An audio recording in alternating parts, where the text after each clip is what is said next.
Before we start off, I should say, before we go any further, congratulations to your Knicks moving on to Thank the you. Thank you. Much appreciated, Ryan. Eastern Conference Finals You know, appearance. we transitioned from pessimistic Knicks fan to delusional Knicks fan on a button. All right, and you know damn well what phase I'm in. So we had the pessimistic New York sports fan. Now this is the first edition of our delusional New York Yes. sports fan. Well, if you recall, Ryan, when we lived together, you saw the most delusional version, which was we're getting Kyrie, We're getting Zion. KD, and the number one pick was Zion. Yeah. Remember, I was sold. I was like, Yeah. it's happening. We have all two max slots. We have two, and no other team had two until the fucking Nets made a trade at the deadline to relieve some cap, and then they also had two max slots. Remember the video of KD or Kyrie? One of them was saying to each other in a tunnel, I think maybe at the All-Star game, two max slots. I was like, oh, it's the Knicks. It's the Knicks, Ryan. It has to be the Knicks. It has to be the Knicks. This has to be our saving grace.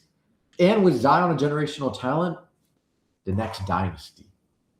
And that was delusional Knicks fan Arman in the year we lived together, remember? I'm sure you remember that. Was what, 8 years ago? It's 8 years ago, I want to say. 2018 to 19. Yeah, that was about it, yeah. Fall, winter 18 to about eight summer 19. Yeah, quite a bit ago, man. About 7, 8 years, give or take. Yeah, that was BC, man, before COVID. Oh, jeez. We could do a whole episode on COVID, man. You want to talk about COVID? We could do a whole episode on it. You know, it's funny, man, while we're on the subject of COVID, you know what's great about our conversations? We always go on tangents. And this is not pre-planned in any form or fashion. No, why the fuck would we think about talking about COVID? That's 2026, it's removed. No, I know. Now it's hantavirus. I was literally about to say. That's the new craze. No, I was going to say. This one sounds scary, man. I don't like it. No, I don't want them anywhere near me. I was going to say, they're saying they're quarantining. I'm like, don't let them in the country. Like, Jesus Christ. Like, no, but we're going to do this again? It's funny because I see. So there are two sides of the coin, and I always like to throw out both sides of the coin. People might think I'm Switzerland, but no, it's really just like staying neutral. No, it's not even staying neutral in this case because there's not really a stance you can have for hantavirus. Like, you know, it's just in the sense of like I like to present both. So okay, I'll present this just while we're on the subject of this hantavirus thing, which by the way, just for people to know, we did not have this pre-planned. This is no. I also don't know much about hantavirus. No, I don't know either. News outlets have said it's contagious. There's a cruise ship that's quarantined. I know Utah now has. I don't know, man. Okay. All I'll say is this is very deadly. So that's all I know. So this is what I'll say on that. So actually, there's a couple things, but like, okay. So my first thought when I saw this, and then I saw the news coverage specifically, right? So what if, and this is the evolution of thought processes, right?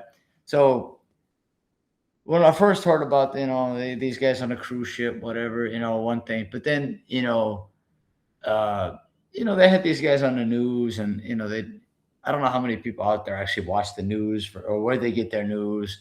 That's a whole conversation. We could do a whole episode on that, like where people get their news and information from.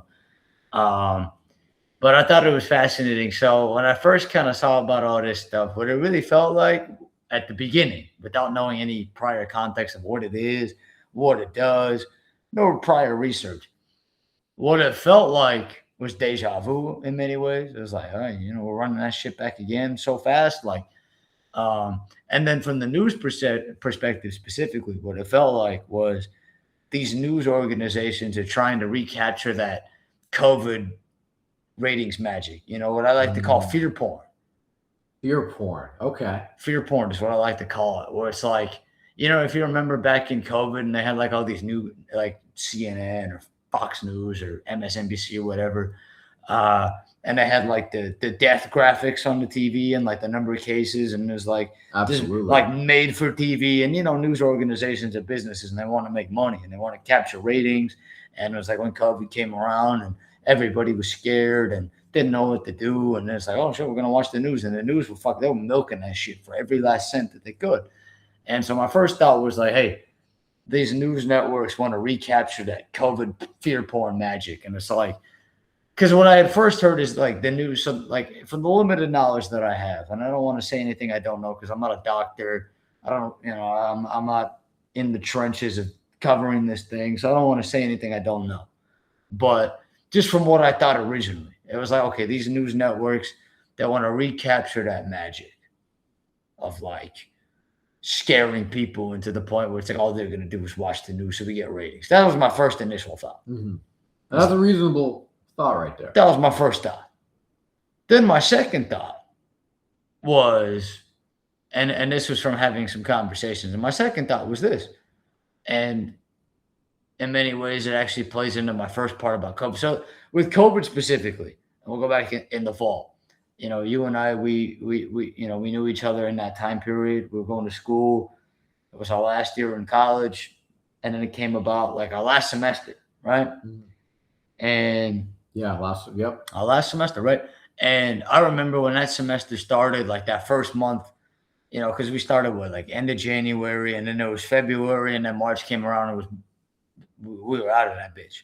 Yeah, mid-March, we were out of there. We were quarantined, we were out. And we never came back. And I remember being in some classes like in February, and people would be, you know, there'd be some jokes like, you know, you'd see someone in one of your classes sniffle, and there'd be someone like, oh, I hope that motherfucker doesn't have COVID, really. But it'd be like, haha, joke, even though, you know, it was in Europe at the time, and it was a big deal. But like here in the States, maybe it wasn't as big a deal because, you know, we weren't being proactive about it. No. We were joking. We also have never lived through a pandemic, so we didn't know what I didn't even realize that was. No, I mean, just like in the modern day, we're going to have a pandemic. No, just like in a societal sense. Like, so the aftermath of that, like the thing that there's a lot of things, that's why we need a whole separate episode for it. Because it's like there's a lot of angles to it. We'd have to really carve out some time to talk about the whole conspiracy theory angle. Yeah, there's the conspiracy angle of it, and then beyond the conspiracy angle, I mean, there's just the way that it impacted so many people's lives, changing the trajectory path of a lot of people's lives, and a lot of parties that were expressly benefited.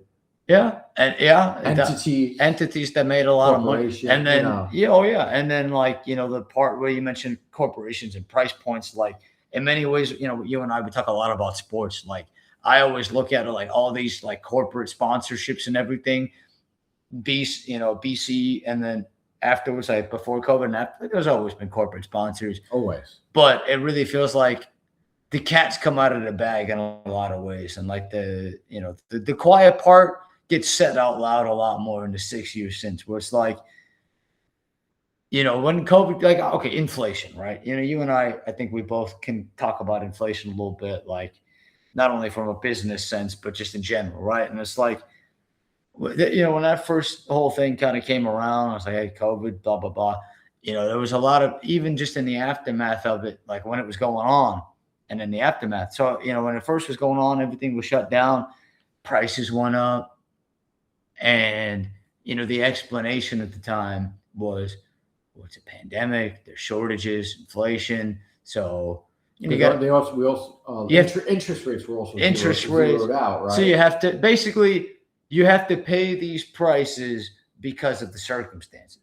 But then what a lot of these companies realized was that people were paying those prices. So even when the whole quote unquote COVID thing, I mean, not that COVID just magically disappeared, but like we opened society back up and we just kind of did the whole deal. Restrictions have been removed. Prices never went back down. No, why would a corporate entity ever reduce its pricing? It did it for years, like because COVID was 2020 and a lot of 2021, not all of it. Yeah. It's like, okay, we're just going to now reduce prices by double-digit percentage-wise? Why would they do that? It's like, when people are paying that is just going to significantly lower their revenue. Again, when people were paying it, especially for like things like groceries and gas necessities. Yeah, like why would look, your shareholders are going to be upset. So you're going to be defending lawsuits. The shareholders, there's a lot of jokes like the purpose of working is to create value, maximize shareholder value, some line like that. Yeah. That's funny, but that is it's true. Corporation's job. Corporate directors and officers owe a fiduciary duty under the law to the shareholders of the company. Yeah. And they have to look out for their best interest. That is a requirement for the people, the officers and directors running that corporation. And that's why I always like to use sports as kind of the perfect example, as a metaphor for societal broader stuff. And this is a perfect example because, like, we'll throw out a couple examples of like inflation and sport. We talked about the corporate sponsorships and then the money part of it. But I'll give you an example. So I know you're not a big soccer guy. No. Right? It's not your forte. But, you know, the World Cup's coming up in less than a month. And one of the big conversations has been, the prices for tickets. I've heard some news about Here that. in I've North talked to America. some friends about that too. Seems absurd. What I've been Right. hearing. So this is the funny part about all this. So obviously, FIFA is a corporation, so on and so forth, and down the line, right? So what I find fascinating, and this is a great example. So we've only ever lived in America, you and I. We've never lived in any other countries. We were born here, we were raised here, we've lived here our whole lives. But obviously, there's a whole world out there outside of the Americas. Absolutely. And so I remember I had this conversation with this dude from Europe last year, about maybe a year ago, even before they were fully rolling out like the ticket prices. And this guy was basically saying, like, if you tried to charge the prices that we pay here in America for sporting events, they would riot. That was basically the crux of our conversation. Okay. Was like outside of maybe the UK, England, and so on and so forth. But like in other European countries, obviously there are going to be some expensive sporting matches, like for the bigger games and stuff. But like you could go to a match for relatively cheap. On like a middle class salary. Yeah, so maybe not like, okay, like for one of the big clubs, for example, you might not be able to go to like the big match. Like the Champions League match might be more expensive. But, if it's like a league match and, you're playing whatever club, like the working class sport in many ways. Working class people, they can afford to take their families. So now, there's this big thing with FIFA where FIFA's basically saying like, oh, we don't control the prices. The Americas do. North America does. America. Okay. That's basically. That's their stance. That's their stance. Okay. But then they because nowadays it doesn't really matter. Like you can have two stances and it doesn't matter. So in the same coin, they say, well, the Americas control it. But then on the same coin, Gianni Infantino, the president of FIFA, has come out on record and has also said, again, contradicting in many ways, but it doesn't matter. But the point is, so it's like, okay, on one hand, we don't dictate that, but in the same people saying these things is like, there's never been this much demand for a tournament.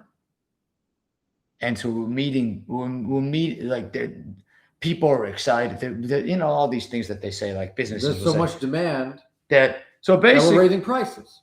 Exactly. That's it. So I get it. If the market in America, people are willing to pay more money. Yeah. So that's what we're conditioned to do. So why wouldn't they charge more? If they're willing to pay it, what's the harm? It's a consensual transaction. So then basically, exactly. So now, like what you're saying, so now it's a blank, it's a blank slate because we haven't had any matches yet. But there's a couple of possibilities. And we'll just use two broad. I mean, there's more than two, but we'll use two broad possibilities. Either number one, ticket prices are too expensive and attendance is lower. The atmosphere suffer, and we lose in that aspect.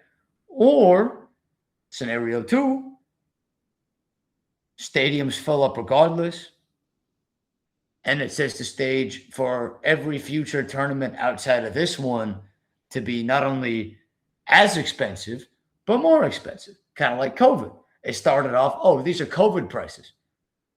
Brother, COVID prices are not, like you said, we quote unquote moved on. But it's more expensive because these companies all realize like, people are going to pay these prices. Well, I'm not going to drop them back down. We have an obligation and duty to our shareholders to maximize revenue and profit. Absolutely. And look, from their perspective, not only does it make sense, it's the objective business decision. Like you hire any business consultant, you're like, yeah, you should do that. And speaking of why would you lower it? It's just the reality of like, at the end of the day, same with people, I feel like people are going to do what they can get away with. If they can get away with it, they're going to continue. Yeah, and that's where it's up to the people to really be aware of what's going on behind the scenes, because a lot of people don't give a fuck or they don't pay attention. We live in what I always like to say behind the scenes, and this is probably the first time we're really actually talking about stuff like this to this extent, or one of the first times where it's like, look, you can get away with anything if you can manipulate people. And that's why we always come on here and we talk about propaganda. Because in many ways it's true. Like if manipulation of the masses. if we're all like, okay, the news organizations, the companies that cover sports, like, we watch sports. There are only like 4 networks, and then the streaming services that cover sports. It's not like it's like 50 of them. No, short list. It's a short list, and it's the same thing with a lot of like all the media that you consume, the shit that you read, is owned by like the same limited amount of people. And so it sounds like we're joking when we talk about propaganda, like how these guys are being haha funny, whatever. No, I mean, partially, yeah, we like to crack fun. There's a facetiousness there. But there's some seriousness behind it. Because in many ways, like, if you control the narrative and you can control how people think, you can do whatever you want. You can justify anything if people will believe you, or if they don't care enough to do anything about it, or if they don't know anything. So, like in a media aspect, like, I mean, there are many examples of this, right? But even going back to like this hantavirus thing for a second, like, I don't know what to believe in many ways, because nowadays there's so much information out there. Nobody even knows what's not half the time, it feels like. And so the fascinating part about it is that, like, if you control the narrative, you control how people think. You can control how they get their information, what information they see. And news and information has been turned into $1 billion business. So oftentimes with a lot of these news organizations, whether it's sports, which we'll talk about, or just in a broader sense, are we going to talk about the thing that makes us money? Or are we going to talk about the truth? What is the truth? A lot of times nowadays, if you can get people, you always hear in like media circles, like, oh, we've never been this divided. We've never had this much disagreement of what people see and don't see. Like, but in reality, I think most people actually are, again, what you see on news and TV and social media sometimes isn't always reality. Like if you go out and you talk to people and you get to know people, like not all people are evil. Not all people are bad people. Yeah, there are bad people out there that people want to fuck you over, take advantage of you, whatnot. But there's a lot of good out there. But if the media portrayal of it is like everything's doom and gloom and fear porn and like all these people are trying to fuck you over, gets more views. All these people are trying to take shit doesn't get much views because it's not dramatic. Exactly. So it's like, okay, all these people are taking our jobs. Oh, well, fuck these people. That might not be the reality. That's a lie per se. But then some people, not all people, will believe that. Like, all these people are taking our jobs. Or, all these invisible forces. But what it really feels like a lot of times is, it's like the puppet master pulling the strings, like a ventriloquist almost. And the people behind the scenes kind of laugh and are like, we're making our money. And so what I always like to tell people, or I don't tell people, but like what we want to do on here is like filter through information, basically. Like, don't just believe the first thing that you hear. Like with this hantavirus thing is a great example. Like you might hear, oh, don't worry about it. There's nothing to worry about. And then some people might say, it's like DEFCON 5. Like, holy shit, like back in the hazmat suit, like, and the truth is always probably somewhere in the middle, right? So I just feel like with these sort of things, I think what's unfortunate is that news has become profitable. And news was never supposed to be a business. It was just supposed to be this is what happened, and then let people make their own conclusions. That's what news was always supposed to be. News was supposed to be, this is the event, something tragic, maybe even. X amount of people died. These are the factors. If it's like a bombing or something like that, or a tragic event, or a virus, or whatever it is, any sad event or positive, news is news. Like that, it's just supposed to be, this is what happened. But what's happened in news in our lifetime, and it's gotten worse over the years, is that news is no longer news. It's opinion-based. And it's the same thing with sports a lot of times too. But just on a societal sense, and I'm curious to get your perspective, but it's like, I think part of our duty as citizens, as people, is to try to be as informed as possible. And if you believe the first thing that you hear, or you believe what you want to believe, you're denying yourself the opportunity of confirming what you know or learning something different. So it's like if I hear a perspective that I don't agree with, if I listen to it, I still might not agree with it, but at least it confirms my own beliefs. But I might listen to somebody and I may hear what they have to say. And I might say, you know what, that's a good point. So it's like with this hantavirus thing. My first thought was they're trying to recreate fear porn, scare people. But then on that same token, it's, well, maybe if we really want to learn the lessons of COVID, for example, then maybe we should be more proactive and we should treat it like DEFCON 5. And then if it's not, we lose nothing. But at least if we treat it seriously, then we avoid the worst case bottoming out disaster. And so the truth is probably somewhere in the middle. And we'd have to get more people on here to talk about all these different things. But not to get sidetracked in tangents, but with the news, especially you see not beyond sports, like politics, societal shit, businesses, like a lot of times people don't realize that news is a business and they have corporate shareholders too, and they gotta make money. And so the big thing that I would always encourage anybody is take the time to listen to anybody, all people, and then see what's real and what's not, right? Like, because the worst thing that can happen is that there's a, with these limited, so you've got a handful of news organizations and then social media, obviously there's not there's a bajillion social media platforms. There's only a I mean, handful. they're really now the new spreaders of information, right? Yeah. Not really news outlets. It's social media a social lot of times, media right? has much more reach now because of its short form content and creators and all that. I mean, And it's then so much bigger than what it was because of the internet and all these things. Oh yeah, and then like for example, with social media, these are algorithm driven. So Yes. you click on one thing, and the algorithm goes, "Oh, you like that shit? Here's some more Here's some more." in short form format. And then what ends up happening is you end up in these quote unquote echo chambers where you only you hear what your algorithm wants you to hear. So it's either you want to hear that or the algorithm wants you to hear it. You don't realize that there's other shit out there. You're only getting one perspective. Exactly. Which is a problem. Which is a problem because there's always two sides. There's always two sides to every coin, right? They don't sell one-sided coins. There's two-sided coins. And that's the way that I look at news, sports, everything, life. Like, you're never going to get 100% of anything from anybody. Like, even you and I, we might say some shit in a little bit. We might throw out, like, we'll talk about the great tanking controversy of 2026. Big right? news on that. Big news on that. And we'll throw out what we've heard. But maybe there's some things that we've read into that are inaccurate as well. Definitely possible. And that's definitely possible. Definitely. So anybody out here that listens to you and I talk shouldn't take everything that we say at face value. Oh no, we're just bullshit.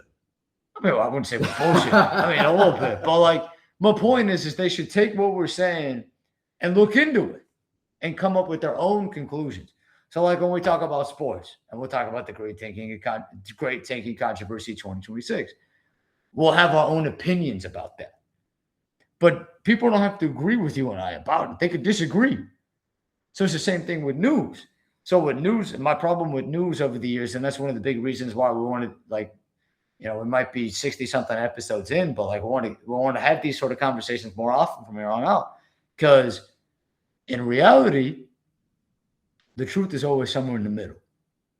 And you don't always want to believe everything in the first thing that you're told. Take the time, look into shit to get multiple perspectives and then make your own conclusions. Because you're a man of character, a man of principle and values. I appreciate that.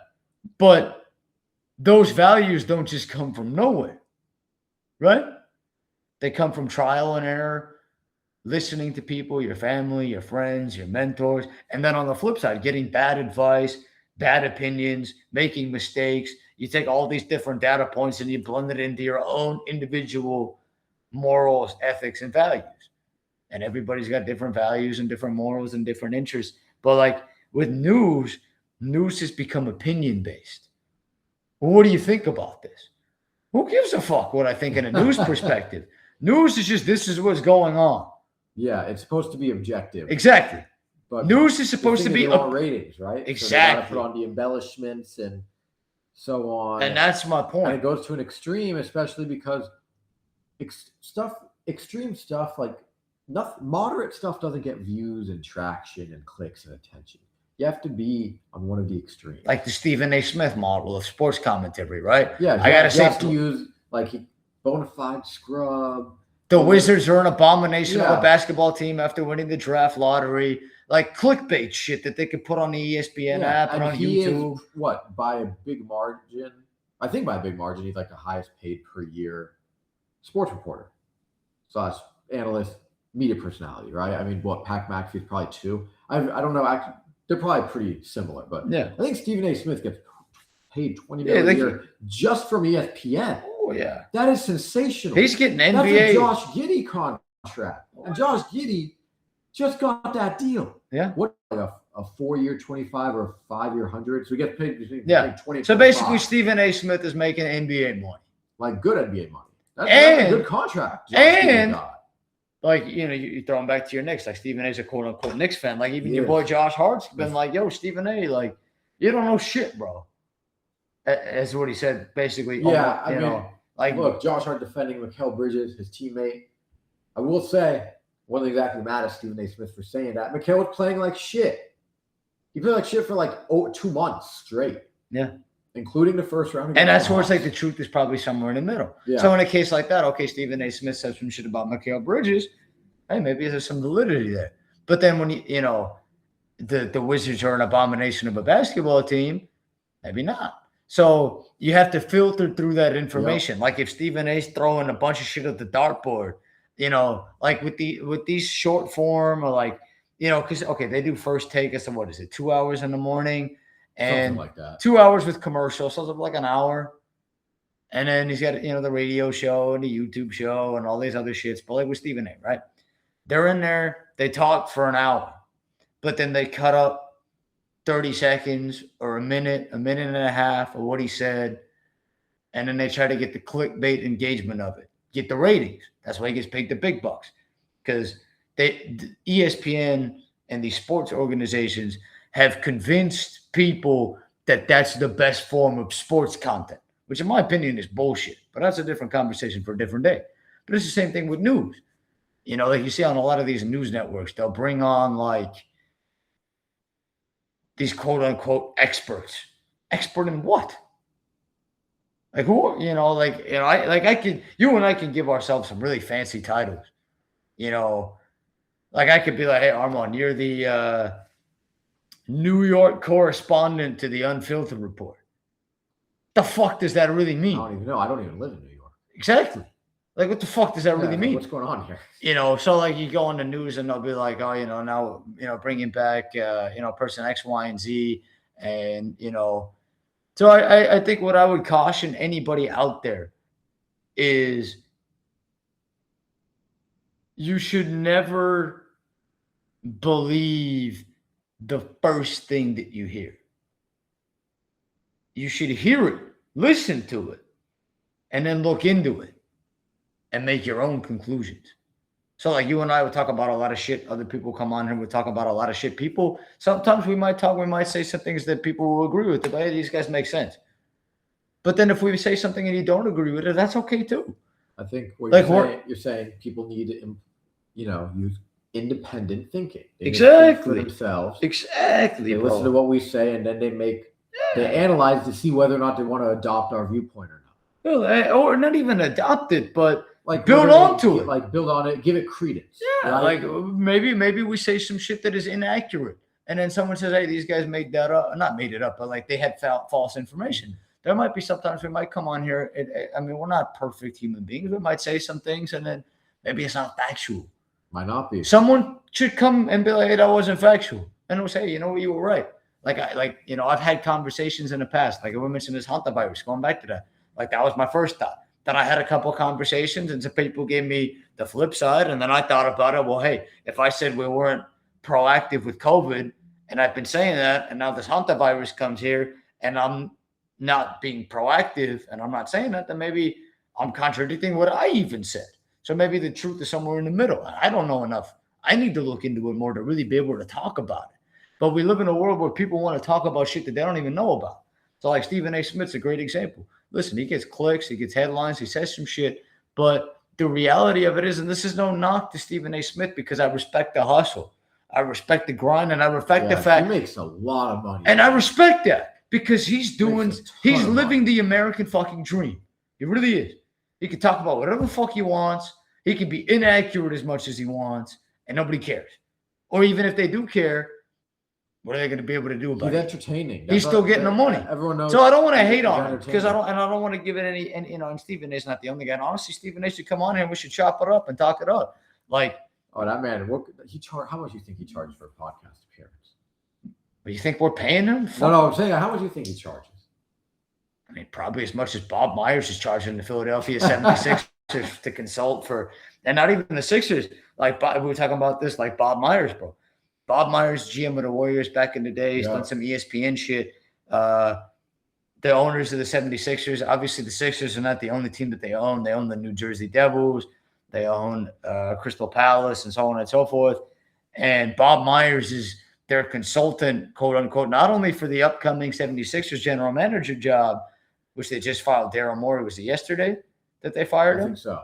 So they fired Daryl Morey yesterday. It comes out Bob Myers is going to be hands-on, directly involved in helping handpick, just like he did with the New Jersey Devils, which is a hockey team. How much do you think Bob Myers knows about hockey? I've never heard about him. But maybe he does. Ever. Maybe he does. He might. I don't know. Maybe he does. I just know. I know him from, like you said, like the architect. But how much do you think he's charging for that? How much do you think they're paying him for that position that he's got? Which is, I think they came up with some bullshit title. 7 figures. Yeah. Like a very easy 7 figures. Oh, yeah. Oh, like, we talked about it on here before, like with these consulting firms, like when teams want to hire a coach or general manager, you hear all the time, oh, we hired a consulting firm. Remember the Jets? They hired Mike Tannenbaum to 33rd division or something along, whatever name it has. Yeah. And, like, we're going to hire a consulting firm. What the fuck you need? It was just funny that it was him. I remember he's now on ESPN, and some of his takes were really funny. As in, they're kind of like, what are you talking about? And it's like you and I, we don't need to charge that shit. We'll charge like a quarter of that. We'll consult. You don't need to pay 7 figures. We'll do it. Listen, I would personally, I would do it for free. But maybe somewhere in the middle, like, look, I'm not asking for a whole lot. Talking about everything's in the middle earlier. Yeah. I might as well just apply that here. Exactly. Look, I don't need 7 figures to tell you who to hire, like, who not to hire. But yeah, you mentioned like a guy like Mike Tannenbaum's a good example. Like, or Bob Myers even. Like, okay, with a lot of these organizations and whatnot, I feel like they make it way too complex. You don't need all that. You really don't. Especially in these circles where there's only so many teams. There's only so many, like, these guys all run in the same circles. If you really wanted to expand your search and really hire a legitimate consulting firm, you know what they would do? They would go outside the box. And they would find motherfuckers, maybe not like you and I, because we don't want to gas ourselves up, but they would find people who maybe aren't plugged into the same circles. But in reality, you're hiring a consulting firm to take you to the same candidate that you could probably find without the consulting firm because they all run in the same circles. So to me, part of what we want to do here is like, we try to do a blend of this is what's out there. Like when we talk about the great tanking controversy of 2026, we're just going to report what's out there from what literally, ironically, Adam Silver said on Stephen A. Smith's radio show this afternoon, literally before we did this today. Like we're not making that up. We're not peddling conspiracy theories. This is straight from the horse's mouth. Not to call Adam Silver a horse, but straight from the horse's mouth in a metaphorical sense. Like he said that shit. They released that today. He said, exactly. Like they had it planned with Stephen A. Go on the show. And let the public know about the proposal that exactly. they're going forward with. And so that's propaganda in a lot of ways. But then what you and I will come here and do is we'll just report what was said, and then we'll give our opinion about it. And then some people, we normally do anyway. Exactly. We do this shit off the record anyways. So, and then look, it's up to anybody out there, whoever listens to this one day, if they hear this, they listen to you and I, and either say these guys are full of shit, or hey, that made some sense, or somewhere in the middle. And that's up to each person to determine and figure that out on their own. So, on the subject of the great tanking controversy of 2026, what we want to do is we want to highlight this most recent development and what was said. And so, in order to give factual information, we don't want to give false information. We're going to talk about it from a quote perspective. So, NBA Commissioner Adam Silver confirmed on Stephen A. Smith's radio show Wednesday that the NBA has landed on a proposal to present to the league's Board of Governors later this month to revamp the draft lottery in an attempt to curb tanking. Quote, what we've essentially done, and this is Adam Silver quoting this, quote, what we've essentially done, and we have a proposal that we're going to be bringing to our team owners at the end of May, and that is to create essentially a system of flat odds so that you have no particular incentive to be bad. There's even something we're calling draft relegation, that if you're one of the bottom 3 teams in the league, you'll actually have worse odds than teams that sort of are 4 through up until teams that make the playoffs. Quote, we're still playing a little bit with the system there.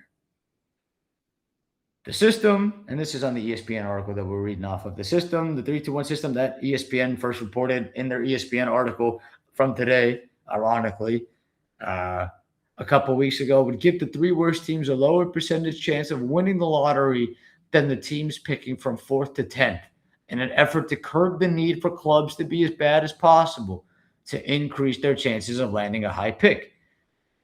All 4 teams that jumped up in the lottery this season, the Washington Wizards, Utah Jazz, Memphis Grizzlies, and Chicago Bulls, made moves to try to improve their draft position in the closing weeks of the season. By the way, reading this off of the article, not from my point of view. This is off of the horse's mouth of ESPN propaganda machine, billion-dollar company for the shareholders, right? Absolutely. Silver also reaffirmed that the NBA would have the ability to discipline teams for overt tanking beyond what they have been able to do in the past. The league fined the Jazz $500,000 for, quote, conduct detrimental to the league earlier this season. Adam Silver, quote, and also ultimately additional authority for the league office that if we do see that type of behavior where there's a sense that teams aren't going all out to win, that we can actually take away draft lottery balls. We can change the order of the draft, Silver said. Quote, teams have to know it's not just about paying a financial fine, which they may think is worth it in order to get a top pick, but that it'll directly impact their ability to get a top draft pick. League officials have told ESPN, and we'll talk about league officials and sources in a little bit. Of course. League officials have told ESPN in recent days that the expectation was this proposal would be the one that is ultimately passed by the league this month. While some have wondered whether anything actually needs to change, I think we're in that camp.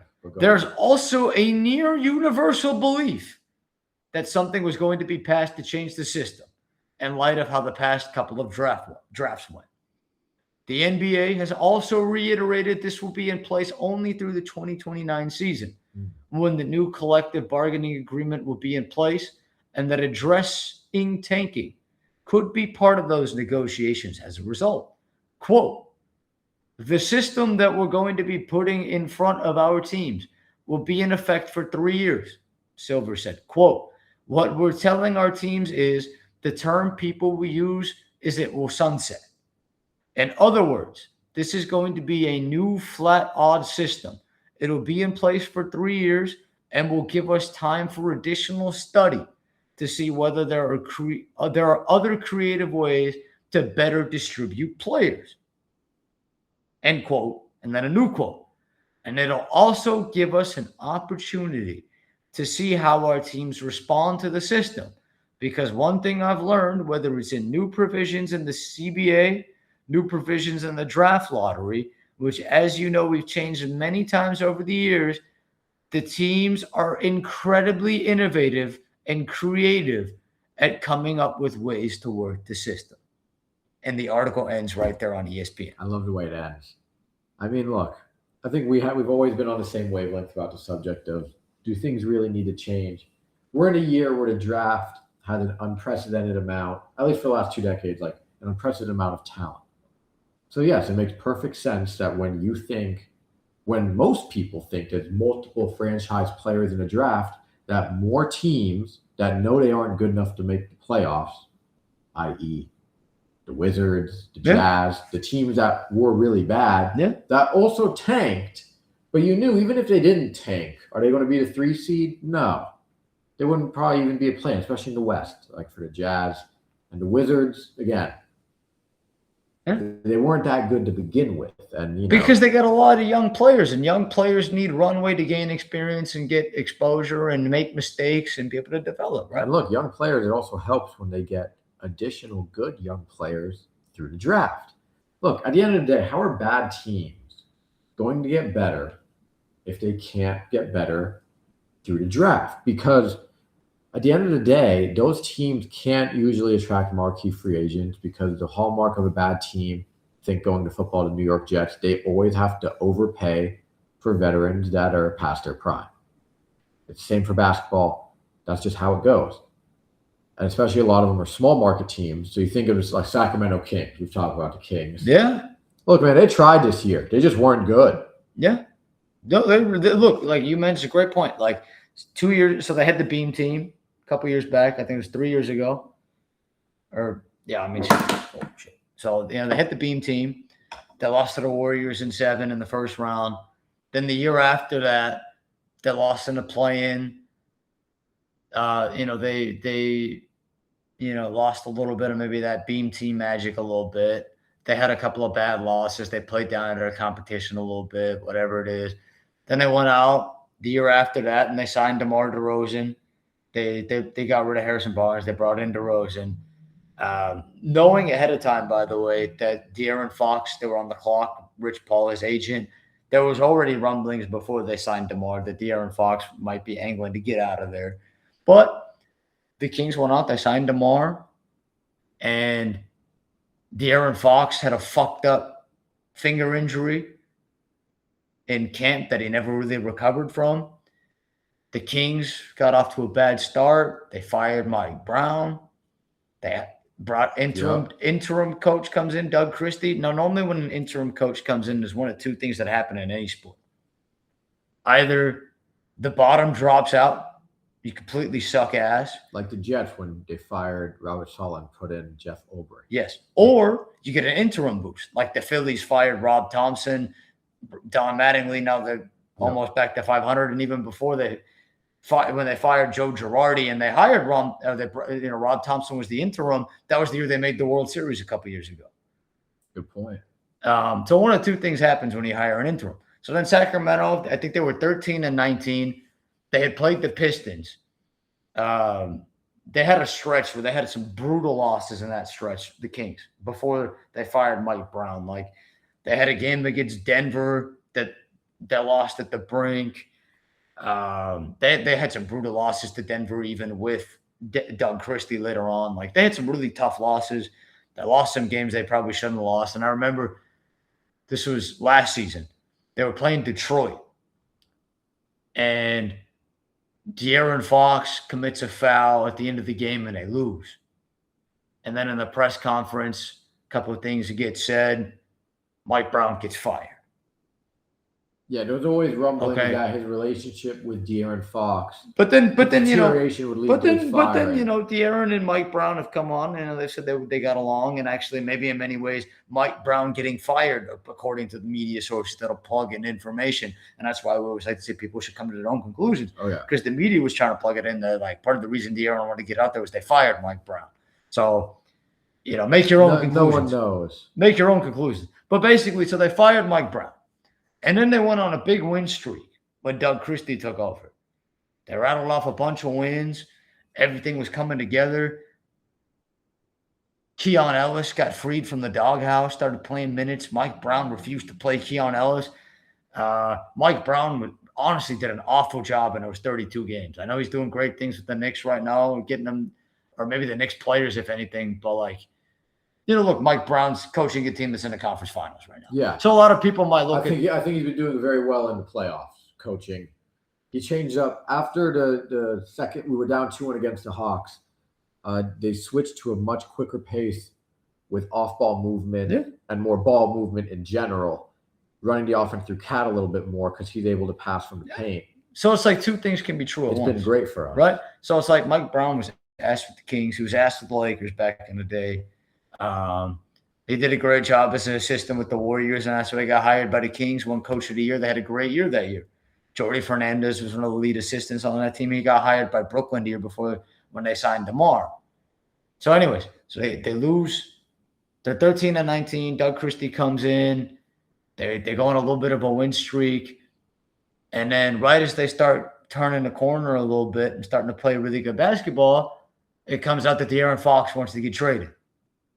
Right as they start playing well. I remember that. And it was already known that his preferred destination was the San Antonio Spurs. Yes. And this is right as they started playing well, by the way. So now this is where you bring up Sacramento. So there's what good organizations do, and then there's what bad organizations do. So what a good organization would have done, okay, De'Aaron Fox, the only reason that De'Aaron Fox didn't sit out to start the season with that fucked up finger injury that he had, where you can literally look up online and look up the picture of De'Aaron Fox's finger when it's not taped together. It's on, like literally. Wait, which finger? It was I think it was on a shooting hand. And it was like it was on a shooting hand, and I think it was like his pinky or something like that. But it was like disfigured. And it was literally bent backwards. And they had to tape that shit together for him to be able to play. That sounds terrible. And the only reason why he played was because with the new rules from the previous CBA, in order to get max money, you had to play a certain amount of games. So he didn't sit out. He played through it from the beginning of the year all the way through. And it's worth noting that in that season, he had that back-to-back stretch where he had like 60 points and then 50 points back-to-back. And those were 2 games where DeMar was out, actually. Yeah. And ironically, I always felt watching that especially when Doug Christie took over, in many ways, I feel like if they would have given that team a little bit more leeway, honestly, it wouldn't have been that bad. I think they could have been pretty solid. I think DeMar and De'Aaron Fox, I mean, these are two guys that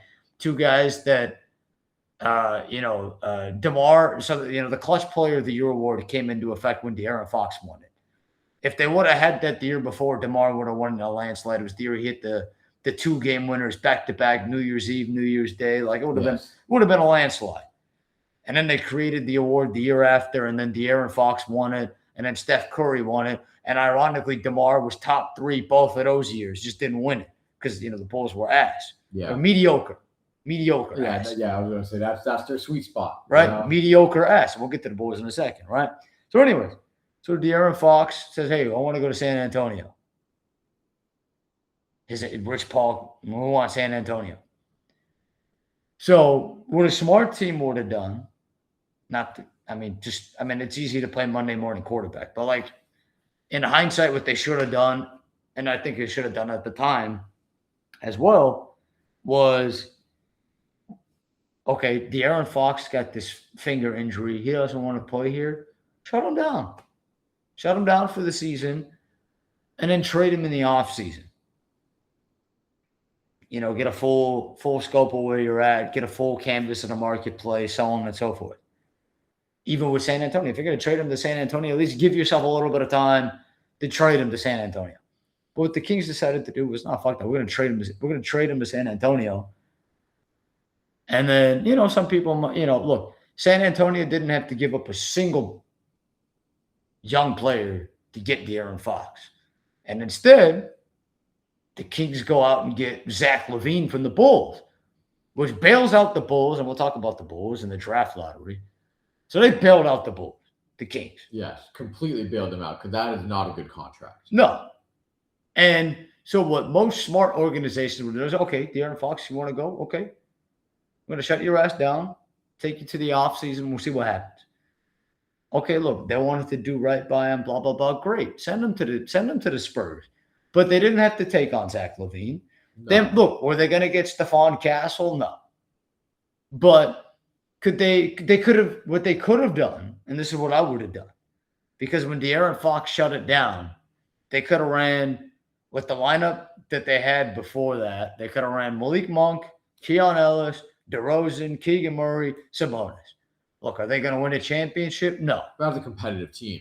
But it's a competitive team. The problem, good future as well. It's a competitive team. It's a competitive team that at least buys you the time to figure out what you want to do long term. Actually, yeah, not actually a young team. Take that back. But it's a competitive team. Competitive. Like, it keeps you afloat. It allows you to figure some things out. You shut down De'Aaron Fox. He doesn't want to play anyways. He wants to go to San Antonio. Great. Shut him down. Because you got to keep in mind, they traded him to San Antonio, and then De'Aaron Fox shut that bitch down. Didn't play, and then they got Dylan Harper at the second pick afterwards. The rich get richer. And you think if San Antonio would have known ahead of time that they were getting Dylan Harper at 2, you think they would have had as much urgency to go get De'Aaron Fox? Maybe not. No, but I will say the depth, I think. No, it played out for San Antonio's advantage. Having the depth in the playoffs. No, but that's why San Antonio is 1 win away from the conference finals. And the Kings are picking 7th after having their worst season in a long time. A terrible season. Again, a terrible season. While trying to win. And a terrible season because Zach LaVine was abysmal. Like, Zach LaVine got benched. Like, he also got hurt. Right? Even before he got hurt. If you really look, a lot of media members didn't watch the Kings this year. Like, I can tell you, I was not watching a Kings game. I'm a psychopath. I watched a lot of Kings basketball. God bless you, man. That's I don't know why you succumb to it. Because I'm sick. Because I'm sick in the head. Honestly, it's the only. You're not a Kings fan. No, you're not a good team. So the only reason in my mind to just watch basketball psychopath, like follow a bad team, is because you're a fan. But you're not a fan. No, I'm a psychopath. There we go. You're just locked in, man. You're locked in. You're ready to absorb and analyze basketball. But look, like, they benched the motherfucker. Like, watch the games, dude. Zach LaVine, there would be games where Zach LaVine was completely healthy. Just a DNP. And no, not even DNP. He would start the game, and then at the end of the fourth quarter, he wasn't in the game. And they were trying to win, but he wasn't on the court because he didn't give a fuck. His head, yeah. Like, there was a situation where, like, look, I got a lot of, I always liked LaVine. He's a good player. In a vacuum, he's a good player. But you mentioned it's the contract, and he wasn't built to play in Sacramento. Like, the reason why those Bulls teams might have had a shot was because they had Lonzo and Caruso to kind of offset for those defensive deficiencies. But when it's Russell Westbrook, Malik Monk, DeRozan, LaVine, like, look, these are all individually solid players on their own day, but they don't fit together. No. So it's very evident from inception. Exactly. So you mentioned the Kings. They weren't trying to tank. They went out and they spent $45 million on Dennis Schroeder. And then to get rid of Dennis Schroeder, not even a full season in, they traded Keon Ellis. And Dennis Schroeder is now a contributing member. Won Cleveland a playoff game. What game was it? Game 5? Against Toronto, right? Yeah. He won them a playoff game. Yeah. He is a great basketball player. Oh, yeah. He's been consistent. And then, look, Dennis Schroeder kicked the Kings while they were down, too. And he's like, yeah, listen, I'm glad to be here in Cleveland because, like, I can get up in front of, like you mentioned that Game 5, but he's like, yeah, it's good to be on a team where I can go in front of the players and basically say some shit. And people, basically, like, yeah, they didn't fuck with me in Sacramento. Yeah. They didn't jive with me. Like, he started to start the year, and then Westbrook took over for a starting spot pretty early on in the season. And I never looked back from that. No. And, yeah, Sacramento was trying to win up until the trade deadline.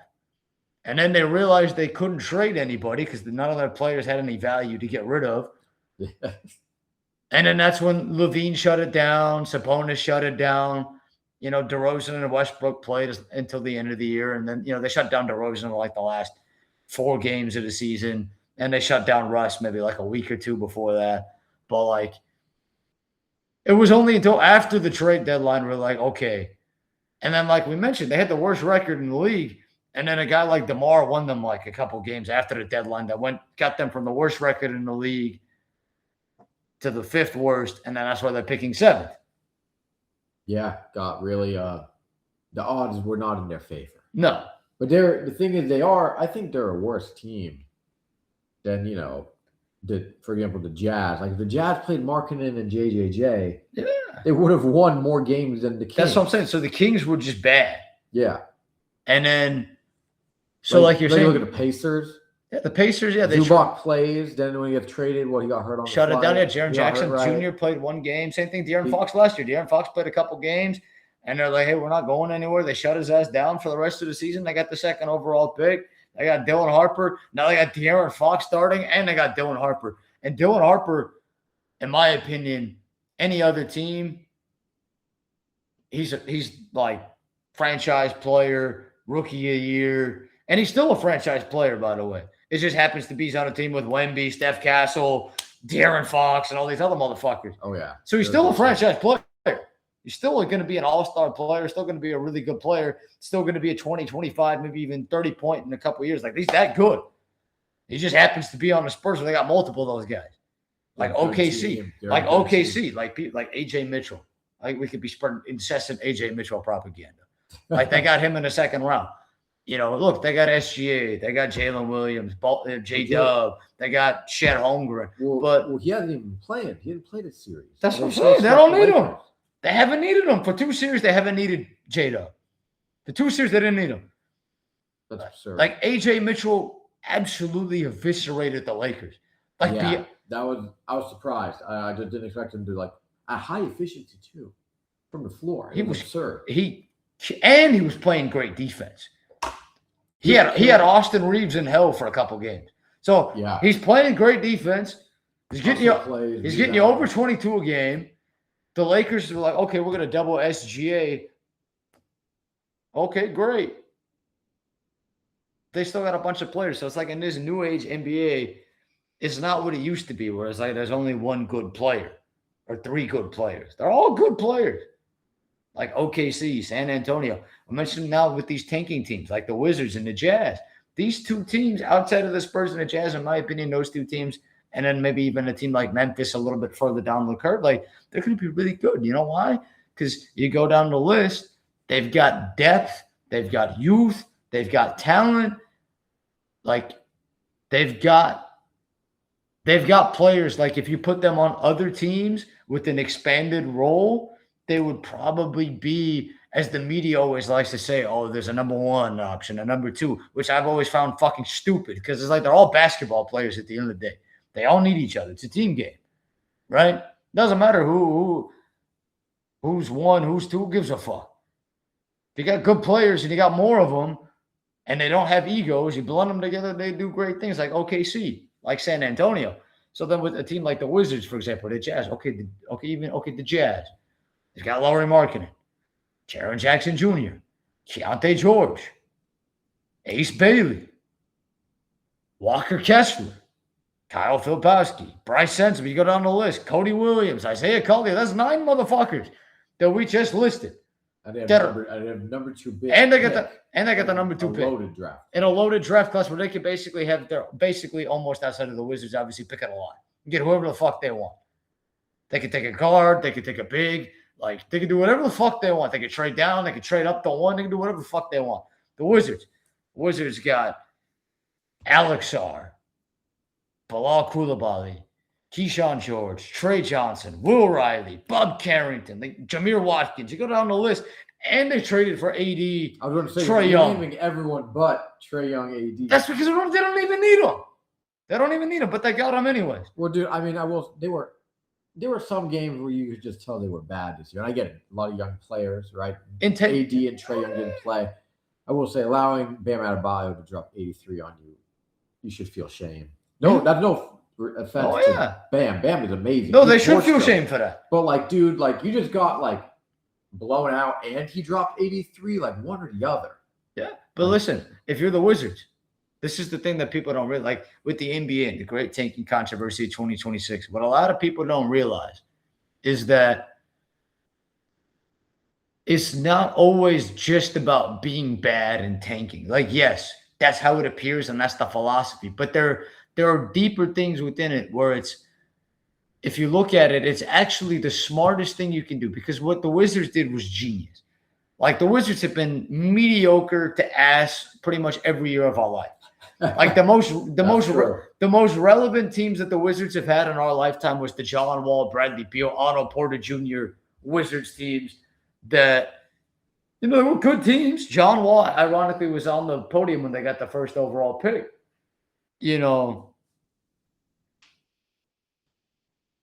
When they hired the new front office that they did, they brought these guys over from OKC.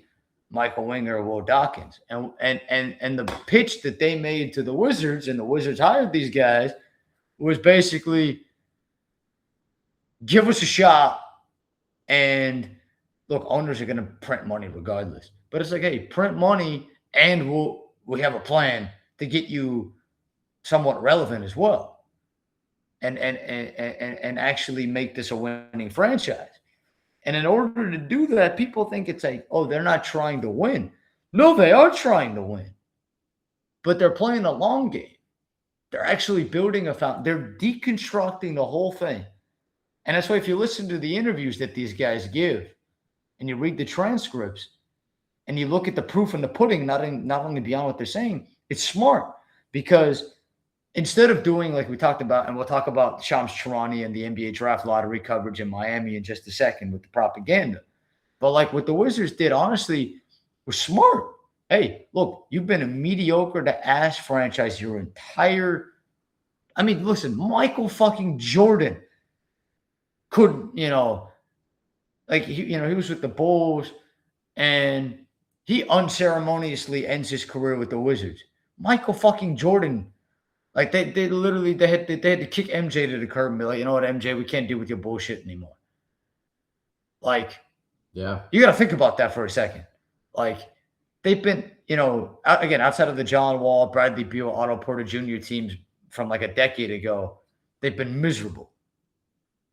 And with this front, and if you remember, during the COVID year, remember they had Russell Westbrook that one year, Russell Westbrook, and they made the play-in. Who traded Russell Westbrook to them? They're out through a trade. Fuck, we're going back in the fall. Was it not the Rockets for John Wall? That's what it was. Yeah. Right? That checks out. And so if you remember, Russell Westbrook had a really good year that year, statistically speaking. Quote unquote, they dragged that team to the play-in. I forgot they were a play-in team. Exactly. People forget about that. Yeah, and that was before this. Dragged into a play-in. And that was before this current front office came in. So with this front office, when they came in, Michael Winger and Will Dawkins, and they came in a couple of years ago, they did the smart thing. They deconstructed the whole fucking thing. They blew it up.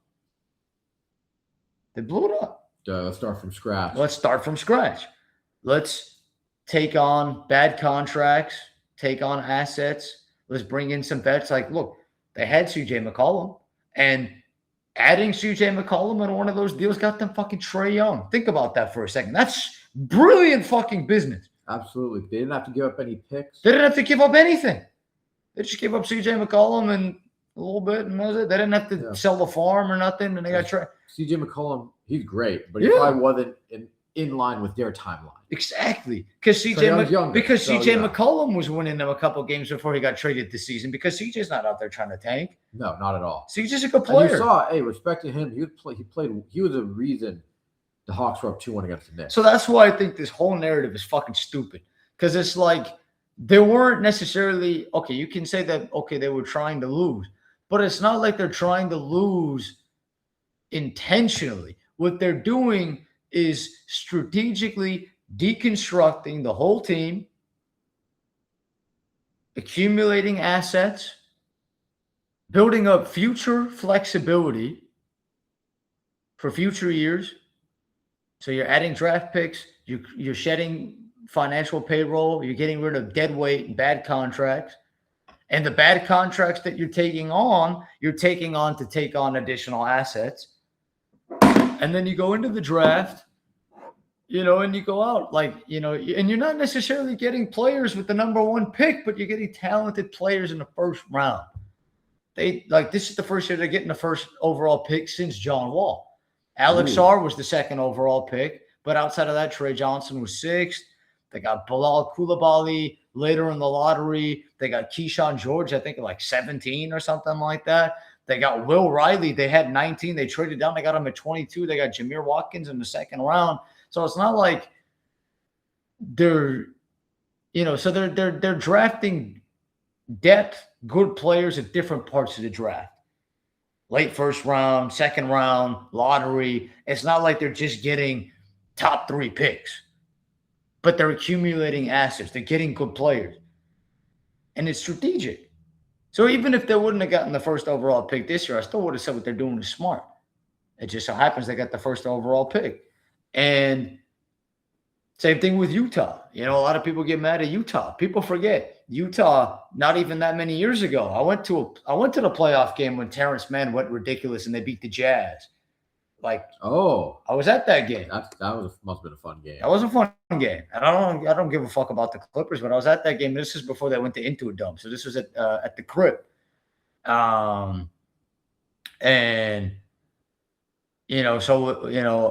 People forget those Utah teams were some of the best competitive regular season teams in the league for a lot of years. And they just didn't have much playoff success. But they were a great, consistent 50-win team with Donovan Mitchell, Mike Conley, Rudy Gobert, Joey, all these different guys that they had. They were competitive. Yeah, that was the team that I thought was built well for the future. And then it seems like COVID messed them up. Ever since Rudy Gobert touched the mics. But then the writing was on the wall and that team wouldn't stay together. But then what they did was smart. They flipped Rudy to Minnesota. They got a ton of picks. They flipped Donovan Mitchell to the Cavs. They got a ton of picks. Okay? They teared it down. They got Larry Markkinen. They drafted Keontae George. People forget Keontae George wasn't a top 5 pick either, but he's a really good player. And so what Utah did, look, these are strategic multi-year plans and processes. Like Sam Hinkie, we talked about the process. It's a process. It's not just losing to be bad forever like the Kings who've been asked since the Lakers series over 2 decades ago. The Kings have had one playoff team in over 2 decades, and that was the Beam team. And that's because they've had no organizational foresight to actually strip the motherfucker down, deconstruct the bitch, and build up. And so the NBA is constantly contradicting itself because it's like, okay, you want more teams like a Sacramento? Great. But in reality, that's not what you want because those teams aren't going to be competitive. You want competitive teams? You've got the teams now, and then it's like, holy shit, this Utah team, this Washington team is coming into what we've already got with the Spurs, the Thunder, the Knicks, the Cavs, the Pistons, the Rockets, the Lakers, the Timberwolves, the Celtics. It's like, holy fuck, look at all these good teams. I think the Wizards are going to be very competitive next year. Oh, yeah. I think the Jazz are going to be competitive. Oh, yeah. The Pacers, they just took a gap year. Yeah. Because now they have Halliburton coming back. They have Zubac is going to play. So they'll be a playoff team guaranteed. So it's like so I keep hearing this thing where it's like, oh, the league's not competitive. We got all these problems with tanking. It's like, it's the narrative. These guys should be celebrating the fact that the NBA's actually never been this competitive. There's never been this much talent. We don't have any dynasty right now. When's the last time we were back-to-back champs? It's been, I think, 7 years, 8 years? Yeah. Since Toronto won. So when Toronto won, every year since Toronto won, we haven't had a back-to-back champion. Yep. So that's 7 years. Because was that the Warriors trying to three-peat? Yeah. Yeah. And so Toronto wins, and every year since Toronto won with Kawhi, there hasn't been a back-to-back champion. And I see all these weird, stupid things where people say like, "Oh, there's not enough talent for expansion teams, and there's less talent than there's ever been before." And I think that's fucking stupid because, in my opinion, there's never been this much talent. You look down on some of these teams, you've got guys who come off the bench on some of these teams that would probably start on other teams. Like we mentioned OKC. Some of these guys that come off the bench would start on other teams. San Antonio, we mentioned Dylan Harper. Dylan Harper wins Rookie of the Year if he's on any other team, and I'm convinced with that. Wow. Okay. I'm that's how much I like Dylan Harper coming out into the draft last year. And that's why I was pissed he went to San Antonio, not because he's not a good player and it doesn't make the Spurs really cool because like, oh shit, they got him and Wemby and Steph Castle and all these guys, but it's like, I think Dylan Harper wins Rookie of the Year if he's on any other team. He's that good. I really believe that. And, so it's one of those things where I think the narrative of it is like, okay, they're star players, and then there's role players. But nowadays, what you're seeing is there's multiple good players on each team, and it doesn't really matter if you call them a first option, a second option, a third option, because they're all good players. You think AJ Mitchell gives a fuck if they call him a fourth option or not? No, because he could be a 20, 25 point per game guy in a regular season and in the playoffs. And he averaged, I think it was 22 and a half in 4 games against the Lakers. And it probably could have been more if he really wanted to. You know what I mean? So it's like Dylan Harper. Dylan Harper's coming off the bench for the Spurs. He plays like 20 minutes a game. Like, you think. So I guess my point is that it's a new era. There is more talent. So if you really are what you say you are and you want competition, you would be celebrating this because it's like, oh shit, we've got the Wizards and the Jazz. These teams are strategically building up, so that way their timeline is going to be good while all these other teams are good too. But what the NBA seems to be hell bent on is rewarding the stupid way of building teams like the Miami model. And I know there's the Heat culture and they've won a lot and whatever, and I got a lot of respect for Pat Riley, but and I showed you the clip beforehand with the Shams Charania at the draft lottery. On ESPN. They asked him 3 questions in the span of like 5 minutes. Less than that. It was like 2 minutes.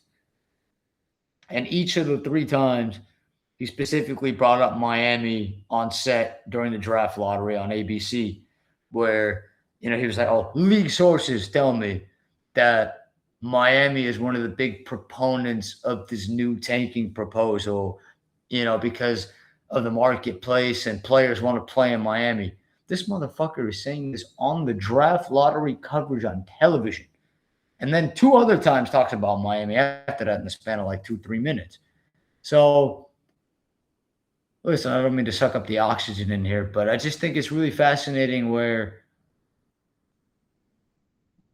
regardless of how the future of the draft lottery works and regardless of what type of shit they try to put in, I will always be a fan of smart organizational building. You mentioned the shareholders.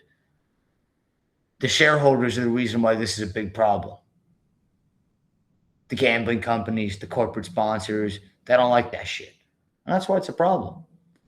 But if you were to ask the fans of the Sacramento Kings and then the fans of the Wizards, the Jazz, and the Grizzlies, who would you rather be? And you ask those fans. I think they'd much rather be the Wizards, the Jazz, and the Grizzlies because it's not just losing. It's strategically building to be a long-term contender. So once Washington enters the playoffs, the goal is to stay there. Not like Sacramento, where they make the playoff for 1 year and it was fleeting and they haven't been back in the last couple of years. Utah gave it a crack with Donovan Mitchell, Rudy Gobert. They don't work out. They stripped it down. They rebuilt. And now they're trying to go even further than those teams took them. And they will because this core is infinitely better than that core. That's the smart thing to do. It makes a lot of business sense and it builds your team for the future. I just view it as with the new proposal and assuming that gets put in place, seems like a lot of play-in teams, a higher percentage of play-in teams were teams that almost made playoffs. We'll get the top picks. We'll get the top pick, which this year would be Miami Heat, Golden State Warriors. And that's where Shams Charania, he's in his 3rd of his 3 times talks about how the Warriors and the Heat fell in the lottery and maybe this impacts their trades. They didn't fall. They stayed exactly where the odds told them they were going to be. They didn't move up. They didn't move down. But what it does is it sets up future conversations. So we don't want to peddle conspiracy theories. And we came on here and we talked about like, hey, maybe the lottery's rigged, maybe it's not. What I came away with in watching the draft lottery coverage from beginning to end on ABC, listening to Shams Charania talk, watching the draft combine coverage, which we'll talk about that in due time in just a little bit later on. What I got from that was, okay, there were 6 really bad teams this season. Actually, 7. But one of them didn't have a first-round pick. But there were 7 bad teams. It was the Kings, the Nets, the Pacers, the Wizards, the Jazz, the Grizzlies, and then the Pelicans who didn't have their pick. It were 7 really bad teams. Oh, yeah, the Pelicans made that terrible trade last year. So there were 7 bad teams, 6 of whom were trying to tank for different reasons. According to what people want to say, they were trying to tank. There were 6 bad teams. So that means there are 24 other teams that aren't doing that. Just so we're on the same, just so we're clear. And the Kings, like you mentioned, weren't trying to be bad. So really, it's 5 teams. And then Indiana, obviously, is a 1-year reset because Halliburton recovering. It made sense at the time. So then you really got 4 teams. Then you break it down. You got the Wizards and the Jazz, where they're in the last phases of their quote-unquote deconstruction phase. And what does that leave you with? It leaves you with Memphis. Memphis needs. They're trading John Morant. And Memphis is actually in a position where they're doing the smart thing of tearing it down. Instead of being mediocre and keeping all these guys, they got all these first-round picks for Desmond Bane. They flipped Jaren Jackson Jr. They got the assets. And then with Utah gave up a lot to get Jaren Jackson Jr., but because of the Rudy Gobert, Donovan Mitchell trades and so on and so forth, they still have a decent amount of assets at their disposal. And they have Lauri Markkanen, Ace Bailey, Keontae George, and all these guys. And the 2nd overall pick and a loaded draft. So it's smart. They're set up to be very competitive next year. Same with the Wizards. Obviously, we discussed the Pacers because, look, the Pacers just took a gap year. Yeah. So there are 3 really bad record teams that might make the playoffs next year. Yeah. Might happen, especially like in the East. Anything could happen. Wizards come out strong. The Jazz, look, Lauri Markkanen and Jaren Jackson Jr., Ace Bailey takes a big step. Dude, they could roll out. Plays really well. They could make some noise. They could roll out a lineup with like 4 dudes that are 6'8" and taller. Good luck, man. Yeah. And, and it's not like they don't have any guards either, but like they could throw out a bajillion combinations of really talented players, and that could change on any given night too. Like, I just don't understand where, like, Pat Riley is on record as recently as just a couple of weeks ago, where he's like, yeah, look, we had the opportunity to probably trade a couple of guys and move off some contracts and maybe accumulate some assets, but we didn't want to do that. We were in the play-in, playoff hunt. And so what it seems like is the NBA and its corporate sponsors and its shareholders have come to this conclusion that tanking is bad. But in reality, it's not that tanking is bad, because a lot of the best teams, San Antonio, OKC, how did they get to these current teams? You think they just magically wished upon a genie star? No, they deconstructed. They went through a deliberate process. They went through a deliberate assets. Had some growing pains, bad years, top draft picks. Now they're good. And so that's the infuriating part to me that I would just never understand, and people will buy. And that's why it's like, okay, people, and that goes back to what we were talking about at the beginning with like people coming to their own conclusions and like don't always believe what you hear. Because if you watch a lot of media, a lot of basketball coverage, everybody will tell you about how bad the league is. There's a tanking problem. There's a gambling problem. There's not enough talent. It's just constant complaining. But in reality, the league's never been this good, in my opinion. I've been watching. It's very competitive. It's very competitive. I mean, you go down the list, okay, like just in this Detroit-Cleveland series, right? Detroit's only going to get better over time. We mentioned this the other day, Cleveland's got a really good team on paper. Your Knicks aren't going anywhere anytime soon. The Celtics are going to be back. The Pacers are now back. The Pacers are going to be back. You expect the Magic to The Magic will make a new head coach hire, and they'll make some tweaks potentially. The Hornets are going to be legit. That's a lot of good teams, man. We didn't even name the Raptors. We didn't mention the Raptors are going to be legit. They could make some moves. They got some flexibility. The Wizards. Obviously, they're going to. Everyone stays healthy. And then you flip AD. And then you flip it over to the West, and you've got all these same teams. You've got the Spurs, the Thunder, the Rockets are still really young. The Timberwolves aren't going anywhere. The Lakers are a playoff team. I assume LeBron won't be there, but look, Luka Doncic. Yeah, they'll be in the mix. They're going to be in the mix. And then on top of that, like we mentioned, Utah, long-term Memphis, and then you still got some other teams that'll be competitive in the West. Portland. Yeah, Portland's not a bad team by any stretch of the imagination either. It's not we'll see if Golden State, we'll see what happens. Exactly. So it's like now. So what's the problem? That's what I'm trying to get at. Why are we fixing a problem that doesn't exist when in reality you're setting yourself up to actually have the most competitive league you've ever had currently and in the future? What's the need? So that's why it's like you come to your own conclusions. What's the need to really change all of this other than to basically say what we talked about with the caveat beforehand where it's like, okay, we basically now can control who goes where. Oh, Miami, the marketplace. Okay, Miami's going to get top pick. That's basically the only explanation I can think of to change the draft lottery odds is because it's not like, look, this is the first year of I think it's like 7 years that this current draft lottery format has existed. The last year that it exists is the only year that the team with the worst overall record got the first overall pick. Huh. That's a good point. And it's true. And with the new system you were mentioning, like the power that the league office has to, if you're engaging in essentially tanking behavior, they can lower your odds.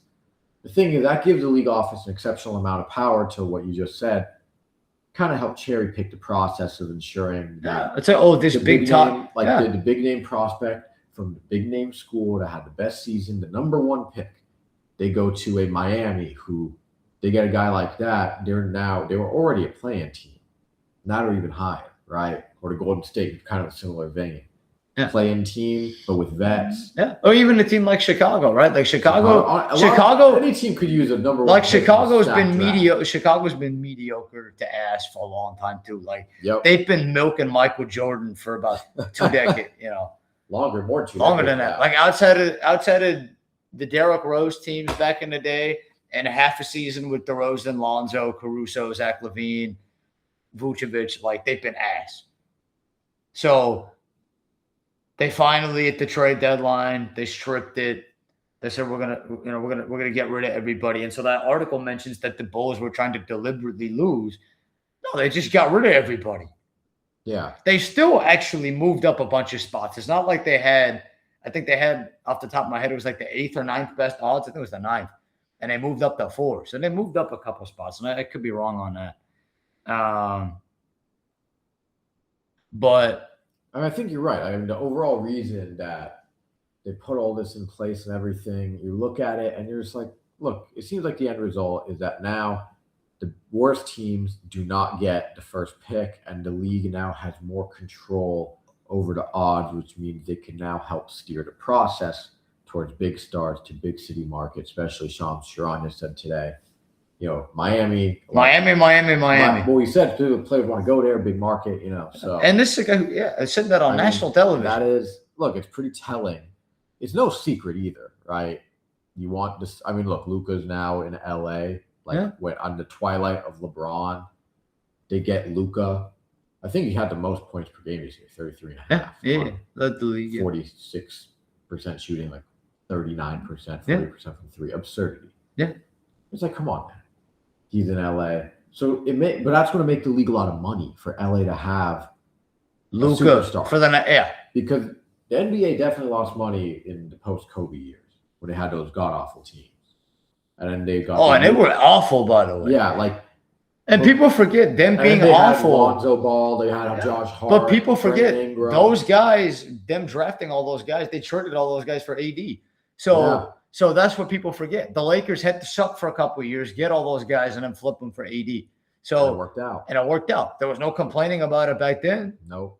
It's part of this team building. If you're taking that aspect away of look, can I get my odds better to get a number one pick?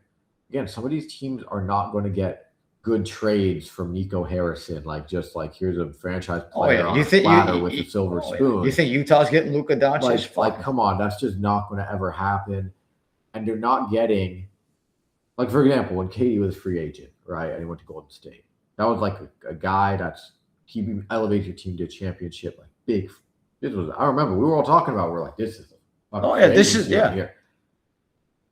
And no, never on the list. Never on the list with the Utah Jazz, the Hornets. Like they were never in the equation, right? So how are teams like that supposed to compete for a championship when players like that won't go to them?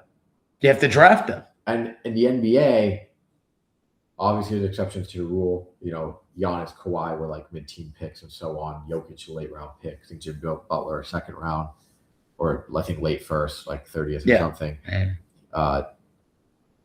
Like in the NBA, you realistically need a top 5 pick to get a franchise-altering player.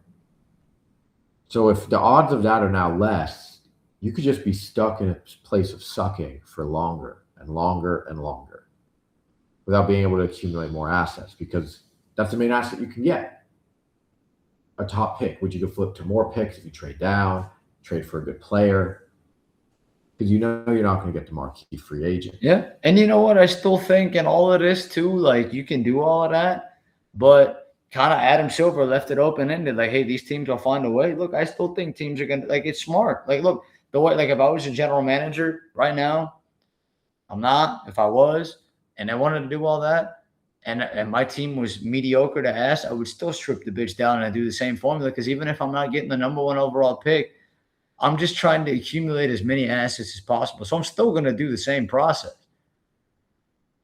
So I just, what I would caution to people out there listening to this and just in general is, and it goes back to what we were talking about earlier, is don't always believe everything that people tell you. Like, make your own conclusions. Watch the games yourselves. Read into it. And because in my opinion, the league's never been this talented. There's never been this much talent. There's never been this much depth. People who disagree with me, that's fine. Some people who say there's not that much talent. I've heard it. Even like Draymond Green talks every day on his little thing. Like, I think he got a podcast. Yeah, I think Draymond, I don't watch it, but, you know, there's a website I mentioned before where they aggregate all the transcripts and they'll like throw it in there. And like, I'll read through it. I don't watch it, but, you know, I'll read some of the quotes and whatnot. And even, I think Draymond and many other people are like, yeah, there's not enough talent for expansion teams. I completely disagree, because I think a lot of these guys that maybe don't have quote unquote expanded, well, like AJ Mitchell was the perfect example.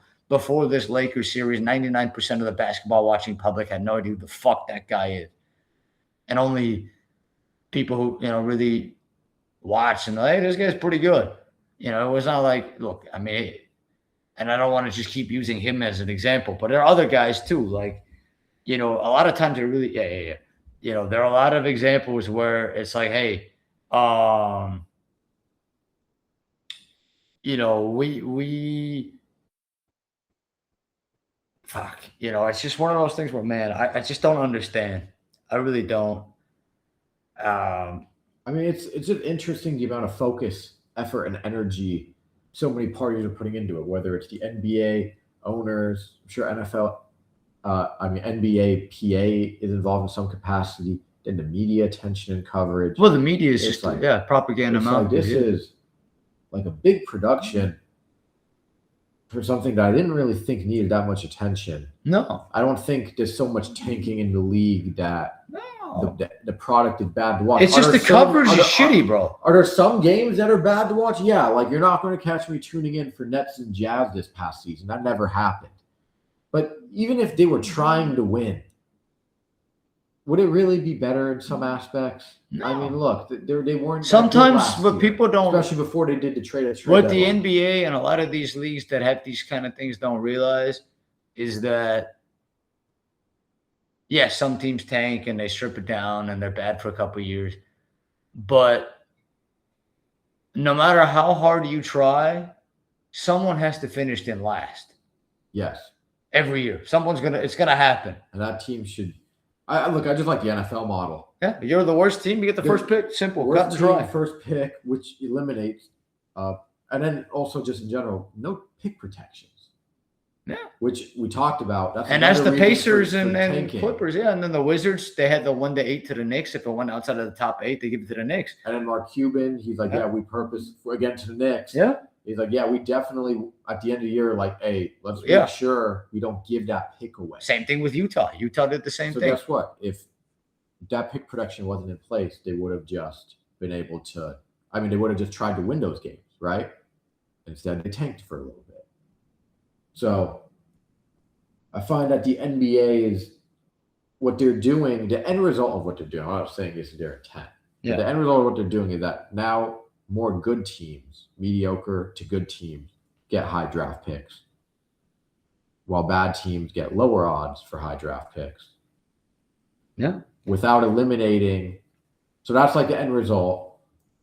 When I think it is worth exploring removing pick protections. You trade picks straight up, and it eliminates that whole issue of trying to lose games so you don't have to give up your pick. But I think stops part of the problem, because maybe the Pacers wouldn't have taken a gap year if there wasn't that chance of keeping their pick. Actually, never mind. They traded that pick at the deadline. Right? Yeah, and then never mind. They were already tanking before that. I scratched that thought completely. No, you're good. That happens. But if you just on that caveat, the general manager of the Pacers came out the other day after they lost. I saw. Yeah, he gave he gave a little blurb. I was like, that's funny. You never really hear GMs do that. Yeah, basically, that'll be an ever evolving conversation. But I do think, we mentioned Chicago going up before the Clippers are definitely in a, forget a calendar year. Just in the last 3 months, the Clippers are in a far better long-term spot than they were 3 months ago. Getting Darius Garland, Ben Mathurin, you're getting a 5th overall pick now on top of that. They got a bunch of second-round picks. They got some, they're in a much better spot now than they were 3 months ago. Absolutely, yeah. So, just kind of wrapping this up here. Any concluding thoughts? Maybe just on the playoffs at large with your Knicks waiting out in the conference finals? Let's go Knicks. Let's go Knicks, man. I want OG Anunoby back. Gotta talk about this a little bit. I want OG Anunoby back. I want him at full strength. I'm concerned with the Pistons only because of how we played in the regular season. I'm hopeful that, this new off-ball movement, faster pace, more ball movement, cat running the offense a bit more can counteract a lot of the physicality of Detroit. We usually run a slow pace. So you still think even with Detroit losing tonight in the game 5 against Cleveland, you still think Detroit's going to win the series in 7? Or do you think Cleveland pulls it through? But in the event Cleveland pulls through, I'm not going to write them off, but I think the Knicks are much better matched up for Cleveland. I'd be sweating that series less. Obviously, we could still lose that. Okay. But I'm confident we could beat Cleveland. With Detroit, I'm confident as well, but I'm more concerned. Yeah, that ending of that game was really fascinating tonight with Detroit and Cleveland. Detroit had a lead, they blew it. But then they got fouled on the last play and didn't get called. Yeah, All-Star Thompson gets tripped up. That's a whole conversation too, because I know people talk about referees and whatnot. And we don't want to, talk about refs. Yeah, there's been some noise about that, especially the Lakers have made noise about that. Yeah, I mean, the one in the Minnesota Timberwolves series with the Spurs. Yeah. I think actually in a lot of series there's been noise about. Oh yeah, even in this Cleveland-Detroit series, both coaches have complained. Yeah. What I will say, just on the refereeing thing, the one thing I think that at least for me, when I look at refereeing, and we'll wrap it up with this. The one thing I look at it is, look, people are always going to complain about refs, no matter what the sport is. It's just the way people are. People, sports fans in general, they always complain about the refs. If it's the NFL, if it's the MLB, NHL, soccer, everybody's always complaining. It's a way of life. It's just a way of life. It's just the way it goes. It's the most thankless job on planet Earth, quite arguably, is being a referee. But with basketball specifically, the two things that I would say, and I would say this is actually a bigger thing than the tanking thing. There are two things that I would say with the fouls. Like, people complain about SGA and the Thunder. Honestly, I don't really care about that. They're good regardless. I don't care. He gets to the free throw line. Whoop-de-fucking-do, okay? Maybe it looks bad. That's one thing. I get that. But the part that I have a problem with beyond the free throws is how the free throws come about, where it's, look, drawing fouls is a skill. Like what SGA does, like, people don't like it because it's like, oh, they're gaming the system maybe or whatever. But look, a foul is a foul. If you get fouled, you get fouled. If you embellish it a little bit or whatever, it's a foul. Now, granted, sometimes he doesn't get fouled. and they get and so I see those complaints. But the part that I have a problem with more than anything, like I don't want to take up too much airwave talk with that. But what bothers me is two things. Number one, you'll have plays where someone will get absolutely mauled. Like it's like like three guys, and it's just it's just like that's a foul, and there's nothing. They'll let them play. Hey, physicality, great. Yeah, especially in the playoffs. Yeah, and it's like, hey, look, let them play. That's great. But then a minute later, someone will get barely like a love tapped on the arm, and it's a foul. Oh, yeah. And that bothers me. Because it's not consistent. It's not consistent. That's the part that bothers me. It's the lack of consistency. And then with the SGA part, the part that people don't talk about enough, it's not the flopping. It's not the foul drawing. The thing with SGA specifically is where he can use his off arm to push off damn near every time. But then if you touch him, it's a foul. That's the part that bothers me more than like him getting fouls. Look, getting to the free throw line is a skill. And I applaud him for that. He's a joy to watch. He's a really fun player. He gets to his spots better than almost pretty much anybody. He's never sped up. It's a joy to watch. The whole team's really great. They've mastered the game of basketball in many ways. Like it really is joyful to watch. People complain about it because they win a lot, but honestly, I enjoy it. But the part that bothers me is the lack of consistency. Where like, okay, 1 second they're playing football out there, and then a little love tap, and it's a foul. And then the part you mentioned with the Pistons at the end of the game, Asar Thompson strips the ball.